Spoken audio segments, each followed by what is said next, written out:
Holy smokes, man. মার্কিন শীর্ষস্থানীয় ব্যবসায়ী ও স্পেস এক্সের প্রধান নির্বাহী কর্মকর্তা ইলন মাস্ককে বাংলাদেশ সফর ও 90 কর্মদিবসে বাংলাদেশে স্টারলিংক স্যাটেলাইট সেবা চালুর প্রস্তাব দিলেন প্রধান উপদেষ্টা ডক্টর মোহাম্মদ ইউনূস। গত বৃহস্পতিবার ইলন মাস্ককে পাঠানো এক চিঠিতে এসব প্রস্তাব দেন। চিঠিতে প্রধান উপদেষ্টা উল্লেখ করেন, বাংলাদেশ সফরের মাধ্যমে তরুণ নারী ও পুরুষদের সাথে সাক্ষাৎ করতে পারবেন তিনি, যারা এই অত্যাধুনিক প্রযুক্তির অন্যতম প্রধান সুবিধাভোগী হবে। তিনি আরও বলেন, বাংলাদেশের অবকাঠামোতে স্টারলিংকের সংযোগ অন্তর্ভুক্ত করা একটি বৈপ্লবিক পরিবর্তন আনবে, বিশেষত বাংলাদেশের উদ্যমী তরুণ সমাজ, গ্রামীণ ও প্রান্তিক নারীদের পাশাপাশি দূরবর্তী এবং সুবিধাবঞ্চিত জনগোষ্ঠীর জন্য।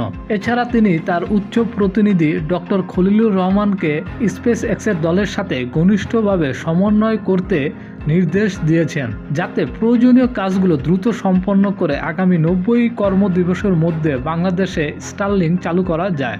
এর আগে গত 13 ফেব্রুয়ারি ইলন মাস্কের সাথে একটি দীর্ঘ টেলিফোন আলোচনায় অংশ নেন প্রধান উপদেষ্টা। এই আলোচনায় তারা ভবিষ্যৎ সহযোগিতার বিষয় নিয়ে আলোচনা করেন এবং বাংলাদেশে স্টারলিংক স্যাটেলাইট ইন্টারনেট পরিষেবা চালুর অগ্রগতি নিয়ে আলোচনা করেন।